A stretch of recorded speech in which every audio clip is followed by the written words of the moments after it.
One, two, three, four.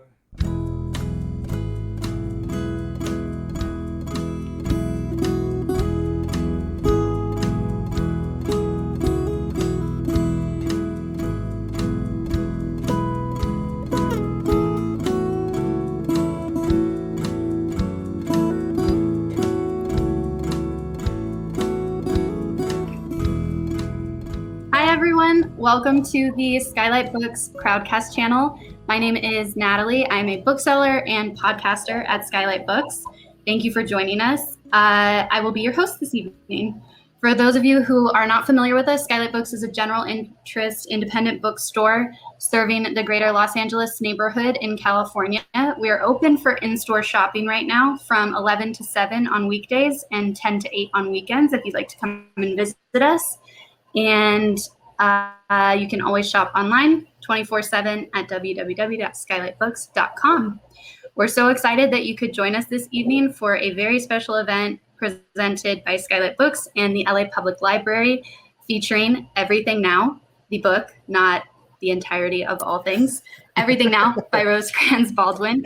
And you'll be in conversation with Charles Yu. Thank you both for being here with us. Thank you very much for having us. Rosecrans Baldwin is the author of The Last Kid Left, You Lost Me There, and Paris, I Love You, But You're Bringing Me Down. He is a frequent contributor to GQ and co-founded the online zine, The Morning News. He lives in Los Angeles. Charles Yu is the author of 4 books, including his latest, Interior Chinatown, which won the National Book Award for Fiction. His fiction and nonfiction have appeared in a number of publications, including The New Yorker, The New York Times Magazine, The Atlantic, and Wired. And now you are going to get to talk to these lovely guys.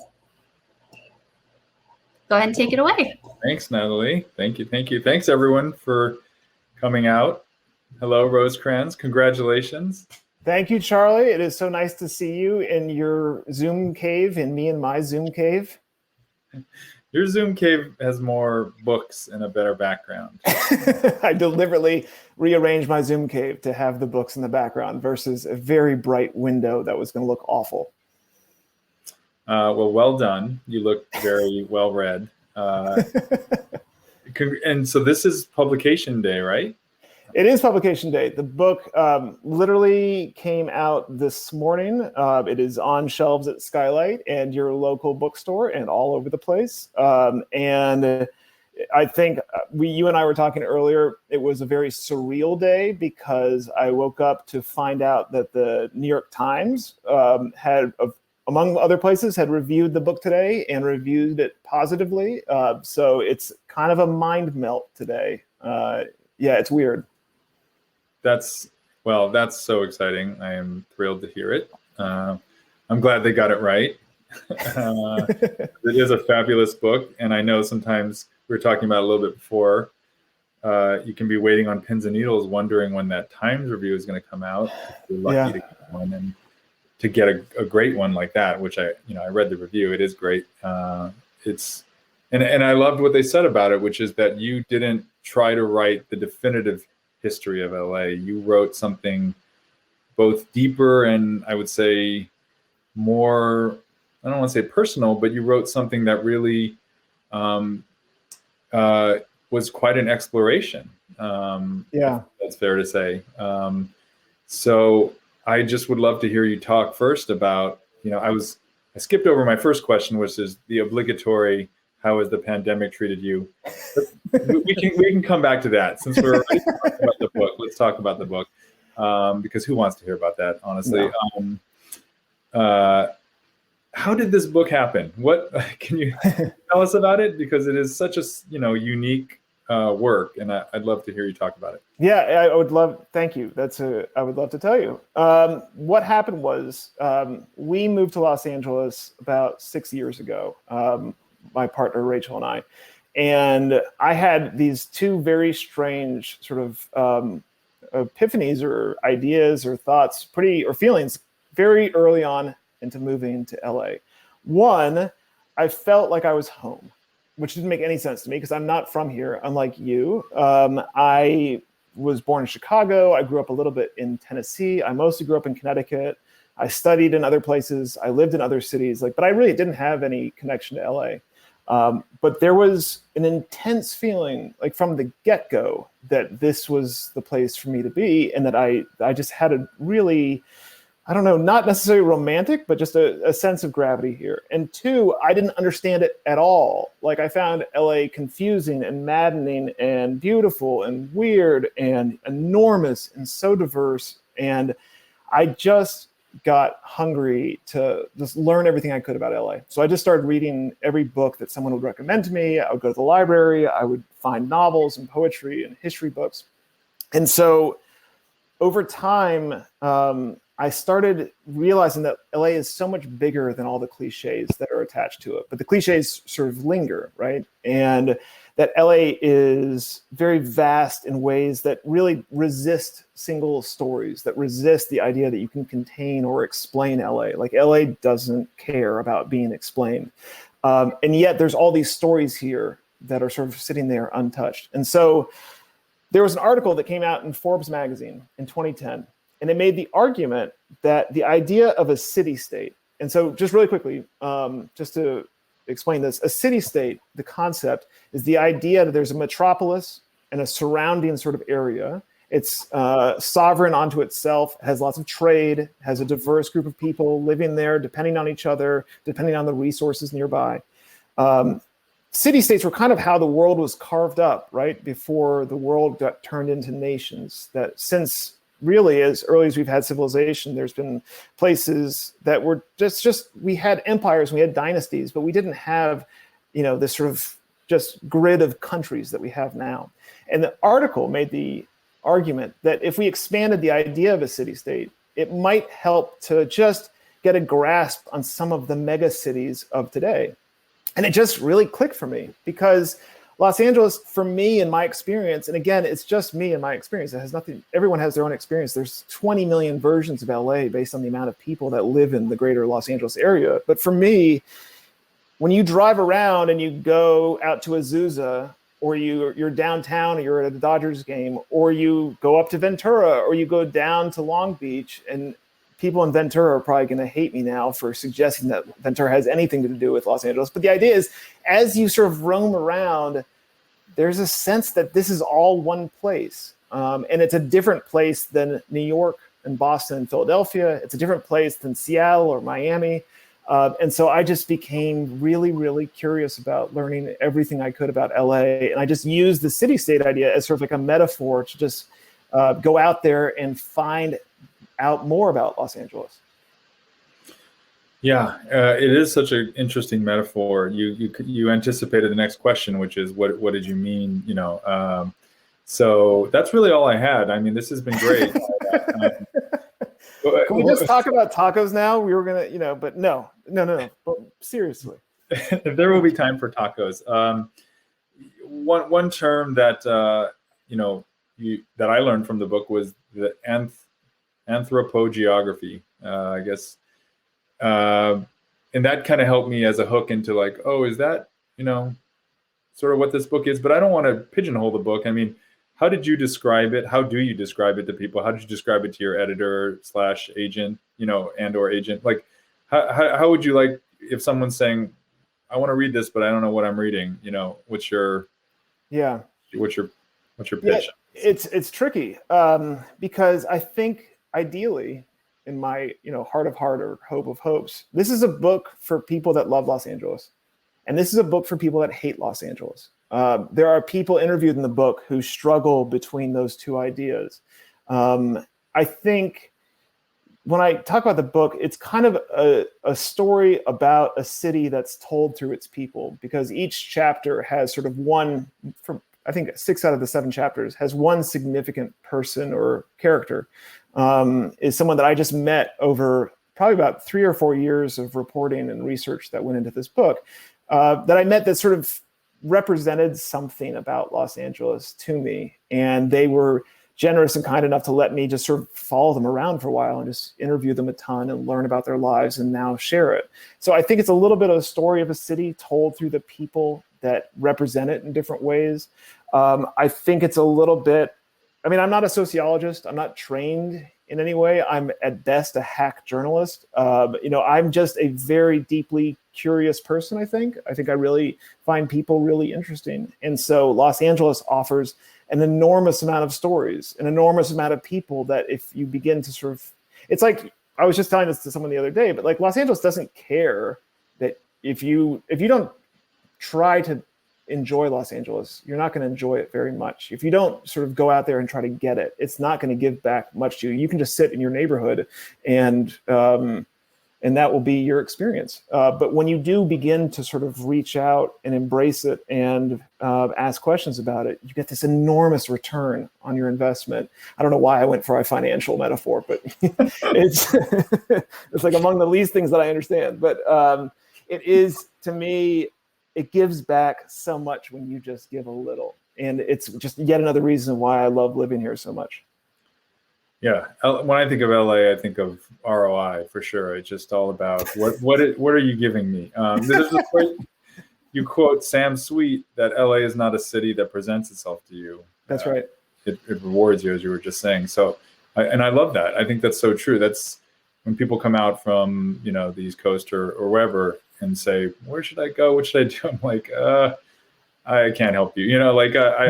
But you're gonna. It's a terrible place to be a tourist. I would never wish this place upon someone as a tourist. And it's a secret, I think, about, obviously, though, let's be real. Los Angeles is a terrible place for many people. It's got enormous problems.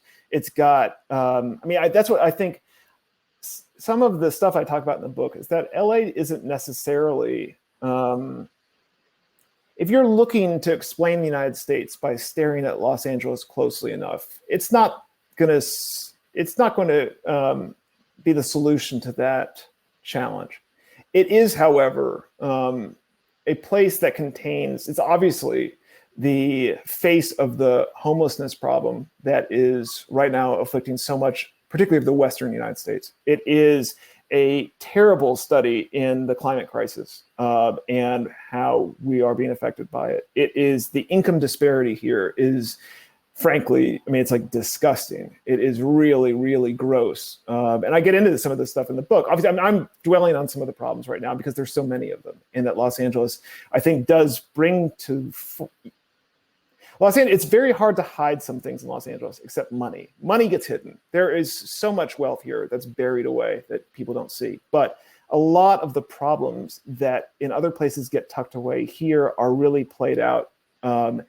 And there's good and bad about that, I don't know how you feel about that. I think I lost track of the question. Yeah, no, I'm listening to you because I feel the truth of what you're saying, and I'm curious about where it comes from in terms of what do you think it is about LA, especially having come here, relatively recently, that gives rise to what you're talking about, that certain problems play out here, whereas they could be tucked away. Is it that it's more spread out? Is it something culturally? Is it? I think in part we are helped is the wrong verb here, but this is assisted by the vast numbers of people that live here in all strata of our economy. It is assisted by the density and also the sprawl at the same time. There's certain neighborhoods that resist density, that don't want to see apartments built up on top of, bus lines or in their neighborhood. And there are certain areas that are ranches that have, I just was reading the other day about the enormous diversity of animals and flora and fauna that exist in Los Angeles County. Apparently it is second only to Hawaii, which I know that how wild Los Angeles can be. If you just go for a hike in Griffith Park tomorrow, you might run into a rattlesnake, but it was sort of startling to me to hear that about Hawaii. I was like, wow.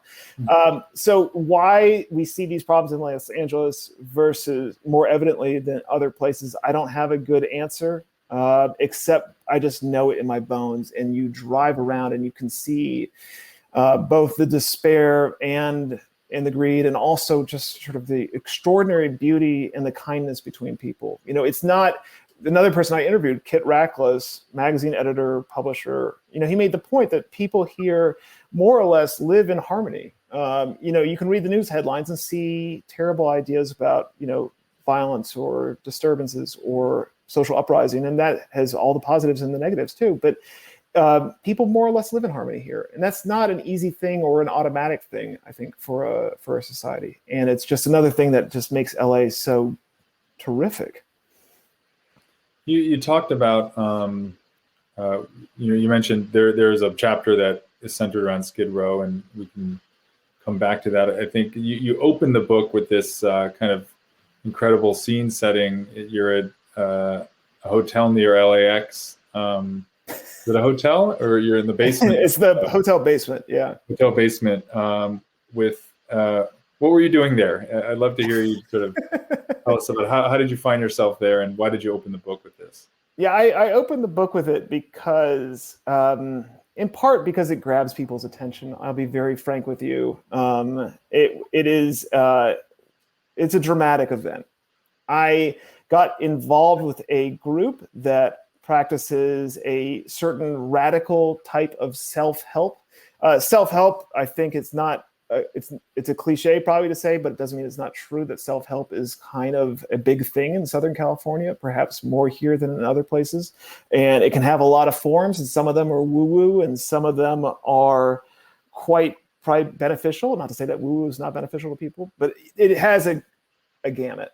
And this group had the idea that, or it was suggested by their materials, and you're going to notice me being very careful about my speech right now to avoid any legal entrapments. They had certain ideas about how the things that have gone bad for you or wrong, or perhaps you've just had real bad experiences in your life, that they could sort of, in a sense, deprogram you and reprogram you into a better version of yourself. And so this led to 5 or 6 days and nights of very intense group experiences with about 200 other people in a dark room in a basement, where we are wailing and gnashing our teeth, and you're just hearing people talk about the most intense experiences and crimes and traumas of their lives. And meanwhile, we are being attended by a staff that I'm pretty sure had no medical training and no real training in psychotherapy, and was just running us through these games and exercises that it turned out were based on a group from the 1970s and 1980s that achieved a huge following by doing similar exercises. And then basically, again, I think this is true, got sued out of existence because of too many people who had very adverse reactions while doing their trainings with them. And so I did that for the book, among a lot of other things. And I have a feeling my parents are probably listening to this right now. So Mom and Dad, when I talk about the fact that I was screaming at you in the dark, it's true, but it was kind of concocted for the moment. Well, it does grab your attention. It's very exciting. I won't spoil it. You also write about a place that I have a connection to, which is Lakewood. My parents briefly owned a house in Lakewood, and so I visited there. My dad actually used to work near there, and what was it about Lakewood? If you're not from LA, or even if you are from LA, you probably, unless you have a specific reason to think about Lakewood, it's not like Malibu or it doesn't roll off the tongue as like the top destination for people getting in a taxi at LAX. Lakewood, I was interested because of an author named DJ Waldy, who wrote a magnificent book about Lakewood. Lakewood came into existence practically overnight. It was one of the first sort of manufactured communities. They were putting up houses at a ridiculous clip in land that previously had nothing there. And suddenly there were tens of thousands of houses and people lining up where they could pick out their cookie cutter home, but they had a variety of finishes and sort of a different layout. And Waldy has lived there all his life and worked in the city government, but also wrote this remarkable book about what it's like to sort of live in essentially the suburb of suburbs. And I just wanted to see it for myself. And so, part of the process of this book was me just emailing and calling up and texting just dozens of people to see if they would just talk to me and give me an idea about what their experience of Los Angeles is like. And so I went down and interviewed him and spent a day just sort of driving around Lakewood, and just the precision of that community, how it was laid out and seems so manufactured, but when you're going around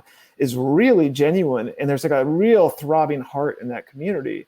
And Waldy made a great comment to me, which is I asked him, do people in Lakewood, so anyone who doesn't live here, isn't familiar necessarily with the geography of Los Angeles, Lakewood is a community that's sort of in the southern part of Los Angeles. As you perhaps, if you're driving from Dodger Stadium, which is a landmark I use a lot in the book because of people just being familiar with it who live outside of Los Angeles. If you drive south from Dodger Stadium, about 45 minutes to an hour later, you might be able to pull off depending on traffic for Lakewood as you're headed towards, for example, Long Beach. And it is just this beautiful little community. And I noticed all these Dodger pennants and people with various team signs, the same things you see anywhere else for, if you drive for 2 hours in any direction. And so I asked Waldy, I was like, does Lakewood consider itself part of Los Angeles? And he was like, no, we are not part of Los Angeles. There's no way we're part of Los Angeles. He's like, but we are part of LA.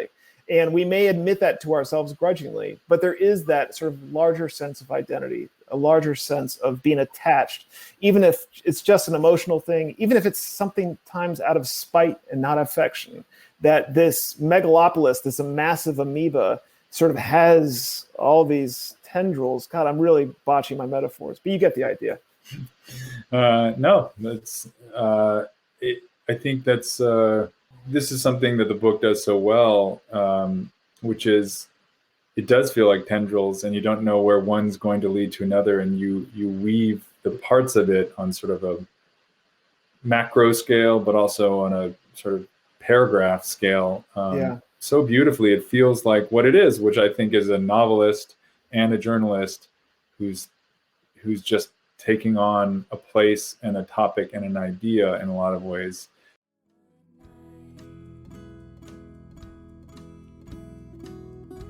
Today's episode of Skylit is critics have called it gripping and a must-read. Unstoppable by Joshua M. Green is the unbelievable true story of Ziggy B. Wiltzig's astonishing journey from Auschwitz survivor and penniless immigrant to Wall Street legend. Out now in hardcover from Insight Editions. Now, back to the episode. You talk a lot in the book about Octavia Butler and Joan Didion, and I think it felt like, I guess I'm about to just formulate an incredibly open-ended question that isn't really a question, which is how I have a list of things that I would like to ask you about, Angela, about, Jen Tulloch. I don't know if that's, Henry the Gambler, but I don't know how to ask you questions other than just to say, one, people should read the book. It's buy everything now. Wait, hold on. Let's do product placement. This will feel super genuine right now. Hi. Oh, you mean this book? Nice. That book. Okay. Now my publisher's happy. Great. But I feel like I'm not doing it justice. And I guess I want to, before I kind of move on to another set of questions, is ask you what else in the book specifically, or in your research, or that you found that you would want to share. Yeah. Well, a couple, let's see. Because there's a lot of interviews that didn't make the book. For example, one that did make the book, but since you brought him up earlier, Sam Sweet, who is the author of All Night Menu. This is for anyone who's listening, who's an LA head, who just enjoys learning or thinking or talking or complaining about Los Angeles. There's a guy named Sam Sweet who has done this wonderful series of self-published booklets called All Night Menu. You can just Google Sam Sweet All Night Menu. I don't know if any more of them are for sale. I hope so.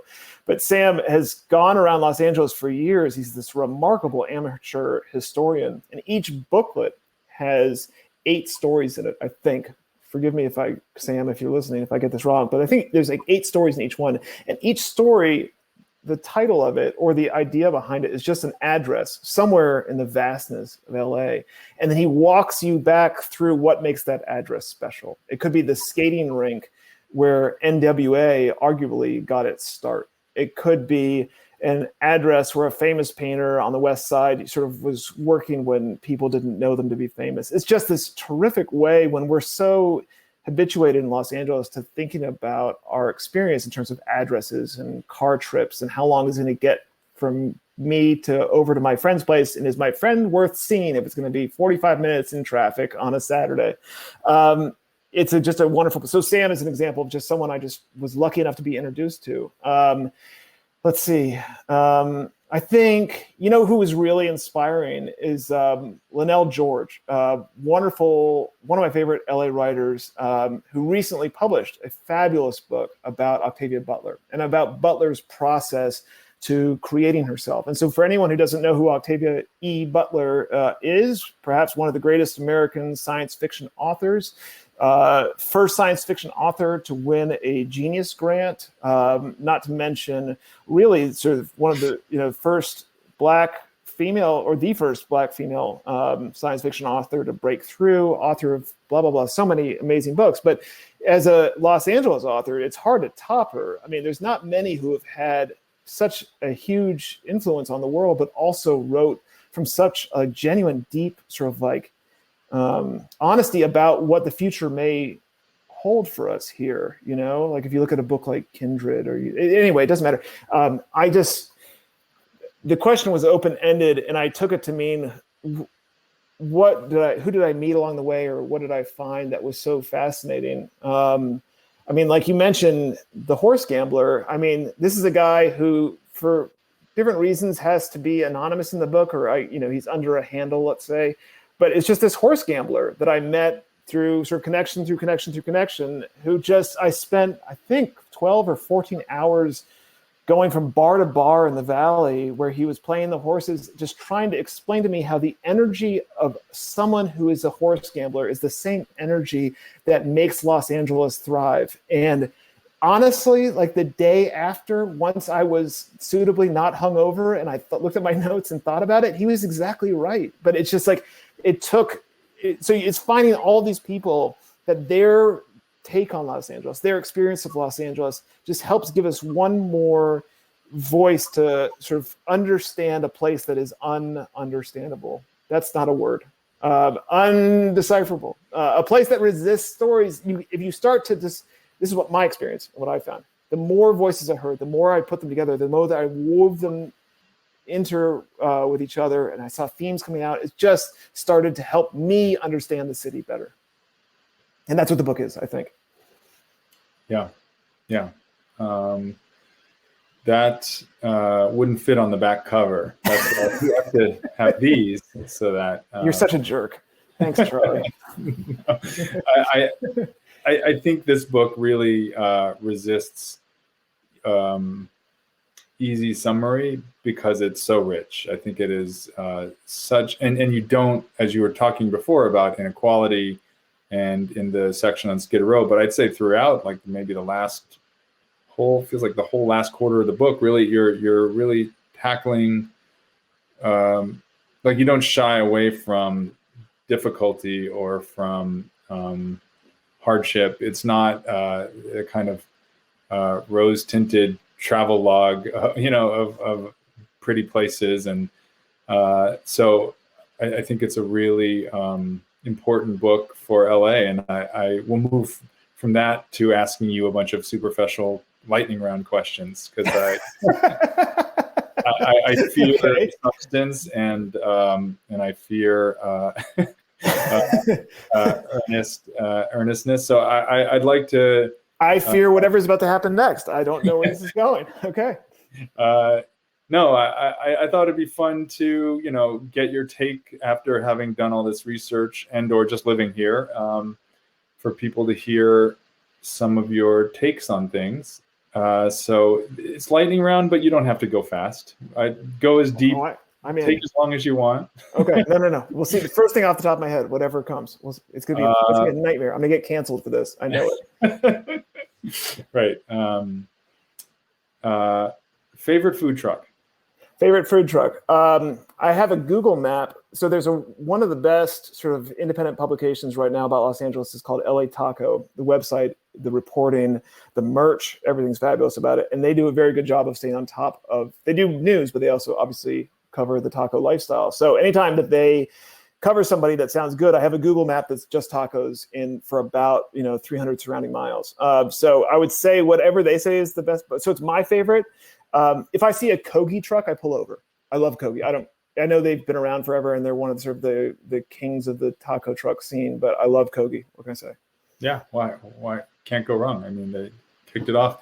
Did you say taco lifestyle? I swear you snuck that. Yeah, no, I think LA Taco probably has like copyrighted that phrase right now, the taco lifestyle. Yeah, if not, and I just did it, maybe it's really cheesy, but I think I kind of live the taco lifestyle. I want to. Now I heard you say it and I was like, oh wow, that was one of those moments in life where like I see where the next phase of things is going now. I should start. I will, after this, I will message you and we will go out for tacos next week in Orange County. That would be great. Favorite burger?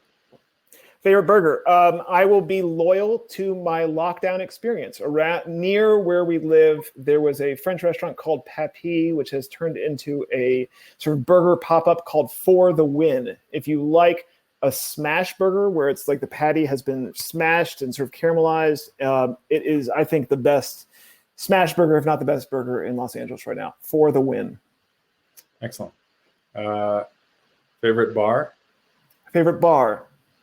I love dive bars, so the Drawing Room in Los Feliz. Best people watching? The beach, any beach. Venice, obviously, Dockweiler. Yeah, I mean, not Malibu. But yeah, I'd say either Venice or Dockweiler. Do you do yoga? I've been trying to more over the pandemic. So is this like a best yoga question? Yeah, or place. Yeah, best I do.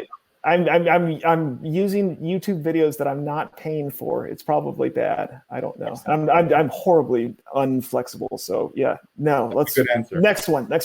I also exercise on the internet. That should be its own channel. Charles Yu exercises on the internet. No, Yes. Favorite hike? I just did the Backbone Trail. This is amazing. It's a 67-mile through hike. It's like a backpacking experience in Los Angeles. You start in the Palisades and you end up in Western Malibu 4 days later after 67 miles. It's awesome. It is beautiful. It's strange. It's going in and out of sort of like private and public space. It's amazing. Yeah, the Backbone Trail. You can do it as day hikes too. You can chop it up. I did it for a magazine article, but yeah. Whoa, wait, so you camped? Yeah, well, so the trick is that some of the campgrounds where you can normally camp are still closed because of the pandemic. So I did a combination of staying in camp, like camping. So I had like a backpack and a tent and sleeping bag and backpacking stove and not versus a regular stove. I don't know. And, and so I was just bumping along, but I also would stay at Airbnbs because the trail itself goes through private neighborhoods. So if you're willing to sort of like hop off the trail and walk a mile, you can usually find an Airbnb pretty close. Oh, that's neat. Did you do this solo or did you do this? I did it solo except for the last night and the last day when my friend Victor came along. I also was wearing boots that were too small, super, super dumb mistake. And so my friend Victor very graciously brought me a pair of sneakers because my feet were bleeding monsters. Wow. Yeah, so hi. When does that article, are you allowed to say? That's for Travel and Leisure magazine, and I think it's going to be out this fall. Yeah. Cool. Yeah. Best freeway. Gosh. Okay, this maybe be a hot topic, but it's not just one freeway, but I really like, and maybe this is controversial, I really like the interchange of the 101 and the 110 downtown, like the Nightmare, where it's just sort of like this super chaotic, stressful, jammed, you have to cross 7 lanes at a time, and so does everybody else, and it's just awesome. It is just like a beautiful example of chaos.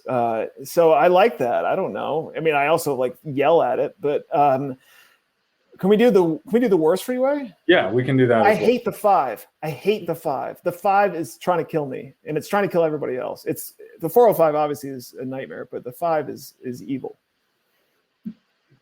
I missed one. Best view. Okay.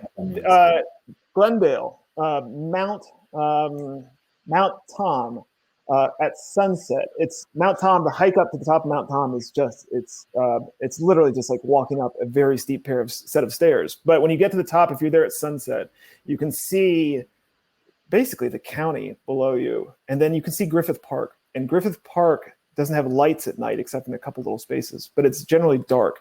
And so at night, at sunset, the rest of Los Angeles, greater Los Angeles, is this vast, sea of lights. And then there's this dark island in the middle of it, which is Griffith Park, which is this extraordinary place. And it just looks like you're in the ocean and staring at Hawaii, or just like this dark island. It's really beautiful. So Mount Tom at sunset or after sunset. Great answers. I would, all of my answers would have been within 200 yards of my house. So best random thing. Best random thing. Best random thing. But I'm going to come back to All Night Menu. I'm going to just plug Sam really hard. It's a great independently published set of booklets about LA. It's fabulous. All Night Menu by Sam Sweet. Okay, here's a little bit of a reach, but you don't have to answer. Best liminal space. Best liminal space. What is a liminal space? I'm not being an asshole. I kind of am being one. So place between, it's not really a place. I think of, a place that's not really a place in Los Angeles and is the best place that's not really a place in Los Angeles. Clearly I'm stalling. Hollywood. The Hollywood, I say that because I remember shortly after we moved here and we mentioned to someone at a lunch or something that we lived in Hollywood, he was really condescending. He was like, Hollywood doesn't have anything. There's no character to it. There's no soul to it. And I mean, maybe that's true as a neighborhood, but it's really not. And Hollywood has extraordinary history. I'm really talking about the neighborhood, not the movie business, not TV, F all that. And I'm talking about the normal tourist traps on Sunset or Hollywood. But when you actually explore the neighborhood a little bit, it's a really diverse, really interesting community with all these little strange pockets of really good Russian delis with strange desserts. Strange to me. They're not strange probably to a lot of Russian people that shop there. But I like Hollywood. I don't know. Yeah, but it's not it's a real neighborhood, but it's also an idea. It's also got this stupid, enormous sign. I like bizarre places. I like places that just have so much to look at. Best month. April. Fair. I mean, the weather's pretty great in April. May. Yeah. And one last one, because I think I've beaten this horse. Best thing to do on a Sunday. Best thing to do on a Sunday, hang out with your friends, man. I don't know about you, but after this pandemic, after lockdown, after everything that we've all been through in our own individual, deeply internal experiences, I just want to be around people. So yeah, being with friends or strangers. I'll take strangers. Yeah, either way. And you've already recommended some. I have only a few minutes left before we go to Q&A, and I am eager to ask you so many questions, but I guess I have to ask the question obligatory. What do you think about Coach K retiring? No, I'm just kidding. You don't have to accept it.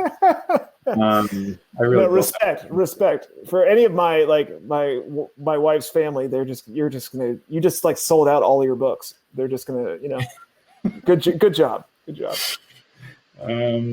What have I not asked you that you'd like to talk about the book or I mean, I'd love to hear more about just what I've missed and what I hate to say no to this, but I don't think you missed anything. Your questions were all great. I hate hearing myself talk. I'm much more comfortable asking people questions and listening than being the one doing all the talking. So I don't know.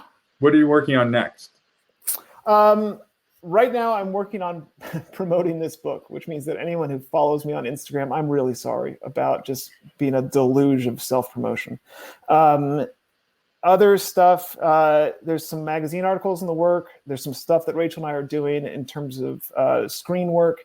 And there is a book that has a glimmer in my eye that I just can't figure out yet. That let's see how it is a sort of murder mystery, erotic thriller set in rural France. I'm really uncomfortable talking about that in public because it's really just a really bad draft on my hard drive. But yes, wow. that seems to be something. That's more than a glimmer in your eye, I think. It's exciting. Hi, folks. Thank you guys so much for the conversation so far. We've got some questions here that thought I could jump in and ask you. The first one is, what was the biggest surprise about the people you met or the places that you went? I think the biggest surprise among the people that I met, which stands out to me more between the two questions, is how different people's experiences of Los Angeles are. There is no single experience here. And I feel like this might seem kind of basic as a response, but in discovering that what LA means to people is literally, as individual as the millions of people that live here, there are very few things that connect everyone. And it was extraordinary to hear how different each person's experience of living in Los Angeles was, for joys and highs and pains and lows. And there were certainly things that connected them. And I've tried to sort of draw those out in my book, but it really brought me back to the idea that this place is a very different kind of city than, yes, obviously in New York, everyone's got their own take on New York. In San Francisco, not everyone works for Silicon Valley, I don't think. But in Los Angeles, there's just a sense of people sort of living on the edge was a unifying common thread, whether that is on the edge of great success or on the edge of just everything falling apart. And then also, there's a great humdrumness to Los Angeles. So sometimes it feels like nothing's happening here, and sometimes it feels like everything is happening all at once. But again, it was really about the variety of people that I was just so blown away by and I really treasured.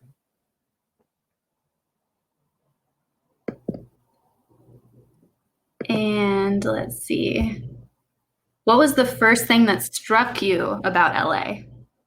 It smelled like flowers. That was weird. It was like week one. I was driving. I was in traffic. I think I might have been on the 101, and it smelled like flowers, and it didn't look like flowers. There's a sort of city planner in the book that I interviewed named James Rojas, who talked a lot to me about in the book about how Los Angeles is a gritty place, right? It's not cozy is the word that he would use. And that by cozy, meaning partly an aesthetic thing, that certain cities have a filigree aesthetically that suggests warmth. And Los Angeles doesn't do that. Los Angeles is concrete and grit and sand and barbed wire and harsh temperatures and harsh surfaces. But at the same time, there is extraordinary social capital. There's extraordinary warmth from people. There's a general sort of niceness and kindness once you get past people's tough exteriors. And he really localized it. He's a city planner originally from East LA, and he spent time in Paris and he went to MIT, but he came back here and was talking about how particularly in Latino neighborhoods in Los Angeles, you just see so many people out in their front yards or on their front porches or out sort of interacting with one another in a driveway or on the sidewalk or in the front yard. And it's not a closed society. It's not a hidden experience. And that is something that is just really warm and special in a way that is just, you don't see necessarily in other places. But flowers, the smell of flowers was strange.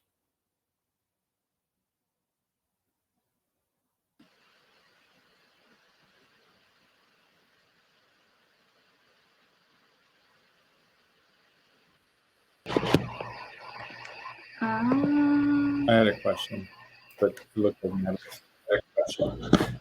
Charlie, what's your question? I was just trying to fill the liminal space, but if Natalie, you're trying to, I don't want to take up audience questions because that would be selfish. What advice What advice would you give to a recent transplant trying to feel more at home in LA? Of course, after reading this book. Nice, great plug. Just what has worked for me to make Los Angeles meaningful and to develop a connection was really getting out there and realizing that I, unfortunately, because I'm not inclined to do this naturally, that I needed to be the one to put a foot forward. And by virtue of putting myself into places, I just found it so much richer. A very quick example would be last night I went out for a beer with a friend that I made by virtue of both of us, him working, me volunteering at Dodger Stadium during the testing and vaccination period there at the stadium. And I did it kind of on a whim. A friend of mine told me if I did it, I would get a free hat. This is not a joke. I honestly like free hats that much. But I also wanted to do it because my friend was doing it. And I just suddenly met all these people that I never would have met before. And it became this extraordinarily rewarding experience that I did just every Saturday. I was a Saturday volunteer. But through this bizarre last 18 months, it became, by the more, I guess the advice would be, and I hate giving advice because I'm the last person who should give it, but the more that you can put yourself out there and risk a little bit of vulnerability, it seems like the rewards can be pretty big. How was it writing a book during COVID when you had to spend a lot of time with other people in different parts of the city? Would the book have been different pre-COVID? I got really lucky okay, that sounds weird, but I'll explain. I got lucky in as much as the book was pretty much already written right when lockdown clicked in. Like I was at that moment essentially sort of entering the editing phase with my publisher. And so I was very, very fortunate that all of my reporting, why I had to be in person with people, was pretty much done. And I still had an enormous amount of reporting to do over the phone, but that I could do obviously when I'm just staring at the same four walls all day. So I just got lucky there. I'm not sure if I had sort of set this whole thing up and then I was like scheduling all these interviews and then we just went into lockdown, I would have been in trouble. So I got lucky. Can I ask a follow-up? Yeah. What are you going to get to do in-person events like this fall? I mean, publishing a book is so exciting, and I'm just vicariously living through you because I just feel like this day is such a great day, and you woke up to a rave in the New York Times. So what do you get to do? Do you get to go to festivals? Are you going to do reading? I mean, this is also wonderful, I have to say. I've done a ton of Zooms. I think I hope they actually keep going because I think there's so many events that work well online as well. But in person, I'm just curious, what does your book tour year look like? Yeah, there really isn't anything. It's a lot of this. Stores are only gradually starting to reopen and they're having to figure this out. And I do know I have one event that's in person. It's going to be in July for anyone in Los Angeles. There is a wonderful place in Los Feliz called the Philosophical Research Society. I will be in conversation on stage there. You can find rosecransbaldwin.com, just click events, it's there. But that's the only, right now, Charlie, the only in-person event that is scheduled. Knock on wood, fingers crossed, there is a chance for more because like one of the best parts about publishing a book is meeting people that are excited to read it or don't know anything about it or have read it and they have opinions. They loved it, they hated it, they just want to let you know. And so the festival circuit, as far as I understand, is nothing's sort of on the books at this point, but we'll see.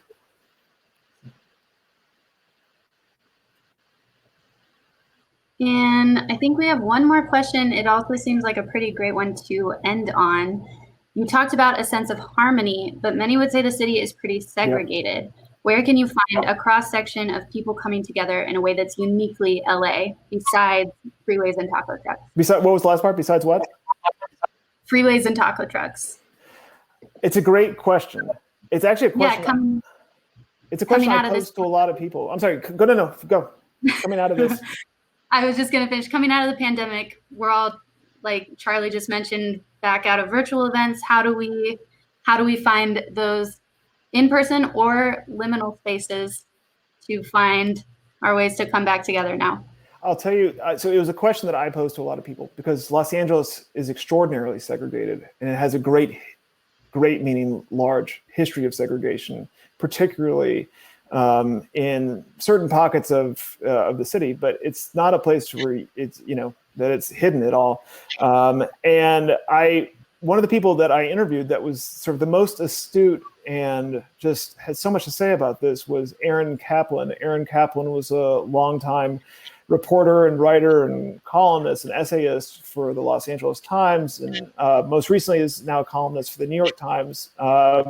And she lives in Inglewood and was really generous with her time with me. And we were having this conversation, and I think the place that she pinned down as the place where everyone meets is the beach. And I know that sounds a little bit obvious or easy, but the truth is there aren't many places where people, gather, except lately, frankly, in the protests that rose up, in response to the murder of George Floyd and other Black Americans by the police. And you saw, in the protest march, you saw these extraordinary diversity of people meeting and coming together for that. But now that we're here, I don't know. I think everyone needs to grab a bathing suit or not. Maybe you need to just grab an enormous shawl, whatever it is that gets you to the beach. I think the beach is a space where people, can be, freely mingling among all their weird, neighbors. But other than that, Los Angeles kind of lacks for those common spaces. It would be extraordinary if we had more of them. And do you guys have anything else you want to share? Any last questions that came up before we close up? Charlie, tacos next week? Yes. I think that sounds good. We'll meet on the freeway, on the 5. On the 5. Great. You nightmare. Thank you both so much for joining us. Thank you again from Skylight Books and the LA Public Library for co-sponsoring with us. Thank you to all our guests who joined us here tonight. And make sure to buy your copy of Everything Now from Skylight Books. And the replay of this conversation will be available shortly. Thank you for listening to the Skylight Books podcast series. Please don't forget to visit our website at skylightbooks.com and make sure to follow us on Twitter and Instagram. Also, don't forget to subscribe to this podcast for more author talks and bookseller conversations. You can find us on Podbean, iTunes, and Spotify. Stay safe and healthy, and we hope to see you back in our store soon. I see